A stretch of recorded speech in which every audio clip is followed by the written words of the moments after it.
La niñez de Jesús. Cuando María y José fueron al templo a dedicar a Jesús, hubo dos personajes que, guiados por el Espíritu Santo de Dios, reconocieron al Mesías todavía en forma de infante, entendiendo el importante papel que éste venía a cumplir. Lucas 2 nos narra que cuando José y María entraron al templo en Jerusalén con el bebé Jesús, se les acercó Simeón, un hombre justo y piadoso, que, como nos dice el texto, esperaba la consolación de Israel, y el Espíritu Santo estaba sobre él, y le había sido revelado por el Espíritu Santo que no vería la muerte antes que viese al ungido del Señor. Y movido por el Espíritu, vino al templo. Y cuando los padres del niño Jesús lo trajeron al templo para hacer por él conforme al rito de la ley, él le tomó en sus brazos y bendijo a Dios diciendo: «Ahora, Señor, despides a tu siervo en paz, conforme a tu palabra, porque han visto mis ojos tu salvación, la cual has preparado en presencia de todos los pueblos, luz para revelación a los gentiles y gloria de tu pueblo Israel». Al escuchar estas palabras proféticas de la boca de Simeón, dice el versículo 33 que José y María estaban maravillados de todo lo que se decía de él. Y los bendijo Simeón y dijo a su madre María: «He aquí, este está puesto para caída y para levantamiento de muchos en Israel, y para señal que será contradicha, y una espada traspasará tu misma alma, para que sean revelados los pensamientos de muchos corazones».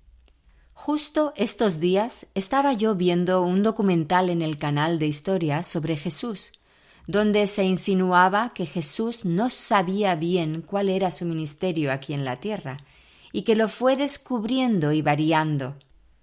La palabra de Dios deja claro el propósito de la venida del Cristo. Aquí Simeón proclama el sufrimiento de Cristo para que muchos corazones fueran abiertos. José y María sabían el propósito del pequeño, aun si no lo llegaban a comprender del todo. A Simeón le fue revelada la identidad del Mesías que había de venir, y no solo a él. También había una viuda que estaba presente en el templo ese día, como había acostumbrado durante sus muchos años de vida dedicados al servicio de Dios. Ana, viuda hacía 84 años, no se apartaba del templo, sirviendo de noche y de día con ayunos y oraciones. Esta, presentándose en la misma hora, daba gracias a Dios y hablaba del niño a todos los que esperaban la redención en Jerusalén. Nos narra Lucas 2, 37 al 38. Estos fieles siervos del Altísimo pudieron reconocer al Mesías y lo proclamaban dondequiera que estuvieran. Sin duda, todos los que esperaban al verdadero Mesías lo pudieron reconocer en Judea, y la palabra de Dios dice que todo el que lo busca lo halla, como nos dice Mateo 7:8. Después de la visita de los magos de Oriente, cuando Herodes inició la búsqueda de Jesús para matarlo, José y María salieron hacia el sur, a Egipto, para huir de la furia del monarca. Allí vivieron hasta la muerte de Herodes y volvieron a la tierra de Israel. Pero temiendo que Arquelao, hijo sucesor de Herodes en el trono, pudiera hacerle daño al niño, se instalaron en la región de Galilea en vez de ir a Judea, su tierra natal. Fue ahí, en Nazaret, donde Jesús pasó su juventud, y por eso le llamarían Nazareno o Galileo durante su ministerio. Esto lo vemos en Lucas 2:39, Mateo 2:23 y 26:69. Nos dice Lucas 2:41 que cada año José y María iban a Jerusalén a celebrar la Pascua en el templo y traían con ellos a Jesús.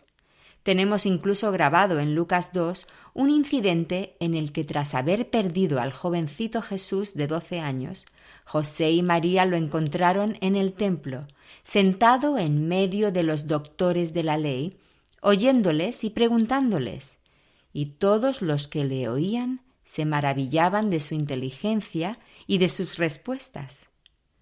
José y María alababan a Dios y lo servían, y enseñaron a sus hijos a hacer lo mismo. Jesús creció en una familia que lo animó a estudiar las Escrituras, a honrar a Dios siempre y a crecer en cada aspecto de su vida, de modo que en Lucas 2:52 nos dice que Jesús crecía en sabiduría y en estatura y en gracia para con Dios y los hombres. Vimos cómo Juan el Bautista fue instruido en casa para llegar a cumplir el ministerio que Dios tenía para él.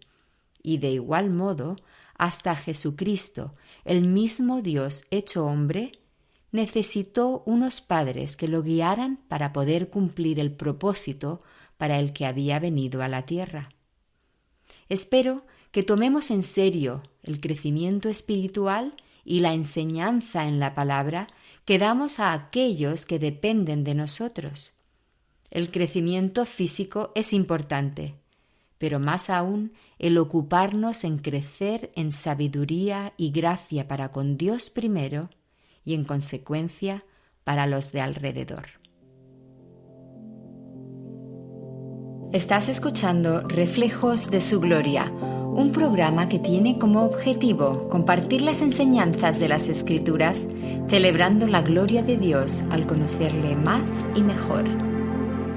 Te animo a indagar conmigo, comenzando con un viaje a través de la Biblia, viendo no solamente la historia, sino descubriendo a la persona del Mesías, reflejada en las páginas de las Escrituras de principio a fin.